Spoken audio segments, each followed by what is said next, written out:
I have noticed a trend toward everything being more instant gratification, and this seems to apply to things that we purchase. This seems to apply to the way that we treat ourselves and the way we treat other people. It seems to apply to relationships in general.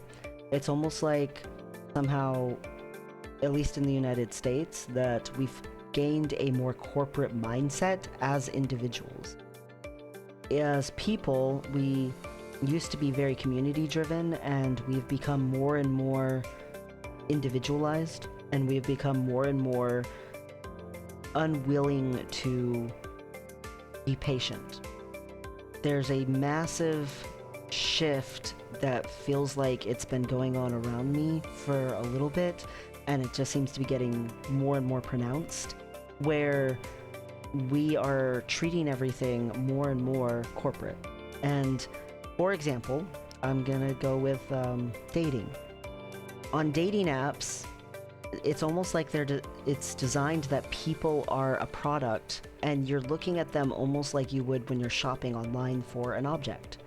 And oh, you click on it, read a little info about it, I don't know, doesn't look like it. I would give it a good review, so I'm not gonna buy this product. Except it's a person. It's a human being.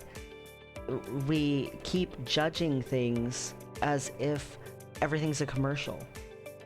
A person apparently, according to statistics, does significantly better, like ridiculously better, if they have photoshopped images on their dating profile. And if they say certain things on their dating profile that basically Photoshop their life.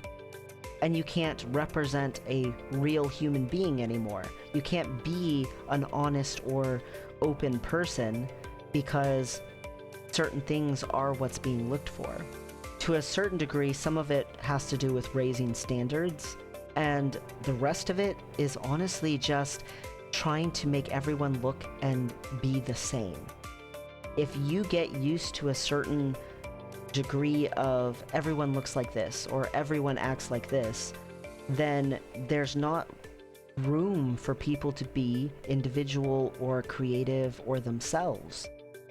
This trend toward treating people like a brand, each person is their own individual brand, and that they have to sell themselves, they have to create commercials for themselves, they have to pay for production for themselves, is not healthy at all from a psychological standpoint. It's not healthy from a community standpoint.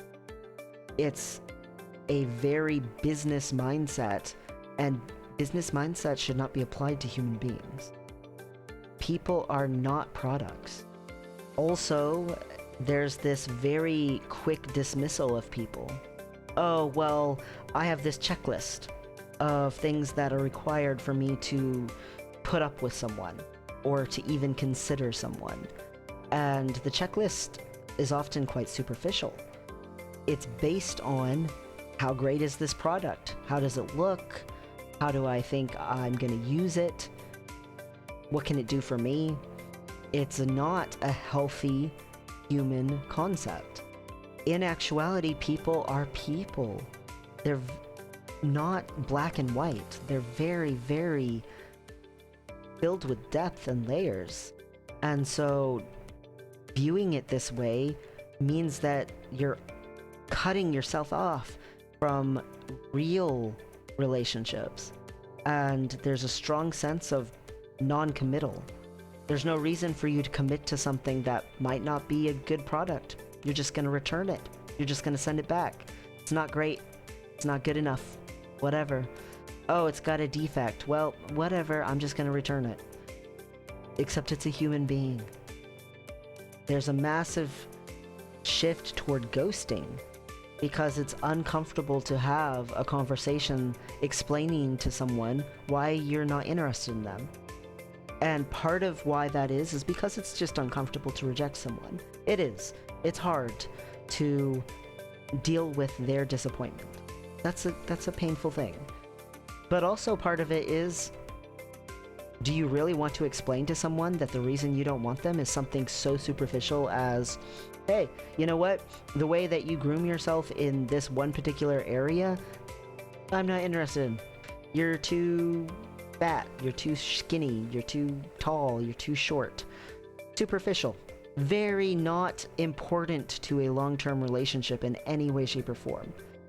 There's just a huge, massive disconnect from what matters versus what's actually being pursued. What matters is how you guys are going to work together long term. What matters is how conversation works. Are you good at communicating with each other?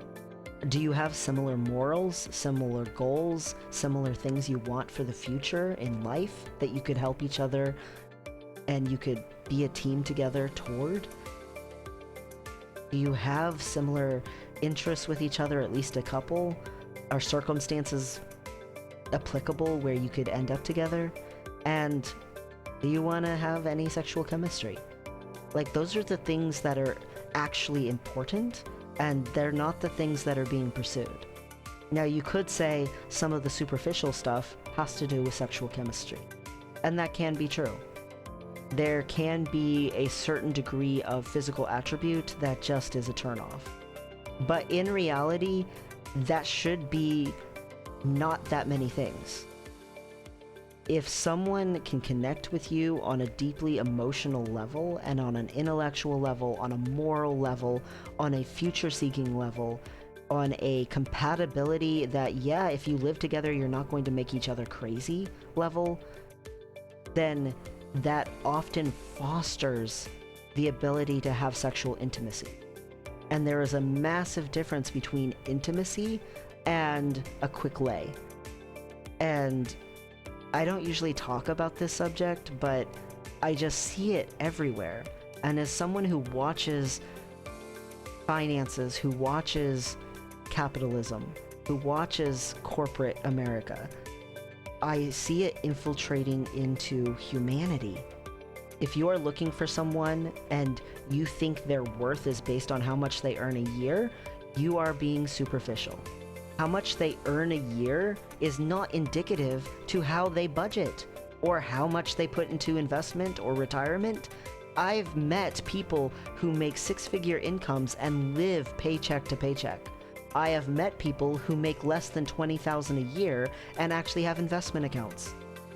How much they earn a year is not at all indicative of how good they are with money. Like at all. I have helped people with their budgets enough times to tell you flat out that's not how it works.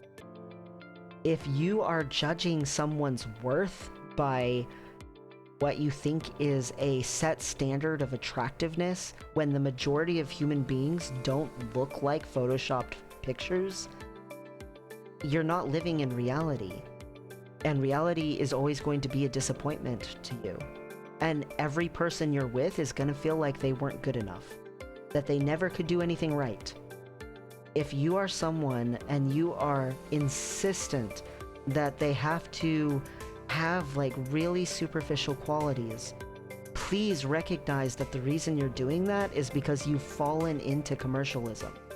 You are into consumerism, and you're translating that onto human beings. And human beings are not products. They're not just resources. They can be a resource. The most important decision you will make in your entire life is who you partner up with. It is statistically known. They've done research on it. It is very obvious that the longevity of our lives is partially based on who we partner up with. It's an extremely important thing. And trying to break that down into a bunch of silly little things that don't actually matter in the long run is like trying to say, oh, I'm never going to retire, so I don't need to have any investments. I'm just going to go into debt right now and spend like crazy and live it up right now, and there won't be any repercussions later because who cares anyway.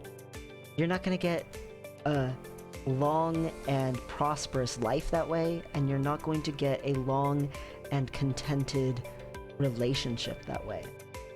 A real relationship takes compromising without compromising yourself. And finding someone who accepts you is so much more important than what they look like or how much they earn a year. Finding someone that you can talk to about money before things are going wrong, that you can talk to about kids, that you can talk to about sex, that you can talk to about anything, because you communicate with each other well and you can be on the same page together. The other thing I guess I will say is there's a fixation on not settling. Oh, I'm happy with this person, but could I be happier? And that's also very superficial. Your happiness is determined by you, not the other person. Now, the other person needs to not be an abusive jerk. That's an important thing. But if you're in a relationship with them and you chose them and they're a decent person, at a certain point, your happiness is on you and not on them. And trying to force them to be everything is not realistic. They're not superhuman. So have some friends, have some hobbies, have some personal interests, and put some of your happiness where it belongs with personal responsibility. It is not the other person's job to create every single aspect of your life being perfect. And if you're putting that on another person, that is a seek for instant gratification. Dating apps seem to teach all the skills required for not getting anywhere. Being quick to judge, being quick to be dismissive, being very set in your ways and unwilling to learn or grow or change, despite the fact that change is an inevitable thing in life. Dating apps are extremely commercialized and they turn people into commercials. Don't be part of the problem, be part of the solution. Recognize that this isn't healthy. It's not healthy at all. It's bad for everyone involved. The majority of human beings are not going to be an influencer. They're not going to Photoshop themselves. They're just going to be a real person. But that means they're not going to be the people that you see the most often. They're not even the people you're looking for the most often, because you expect to see the same thing over and over again. It's not based in reality. It's an attempt at creating some alternate reality where everyone's perfect, and that's just not true. Be real. If you want something long-term, be honest about what you bring to a relationship and what you're looking for in a relationship.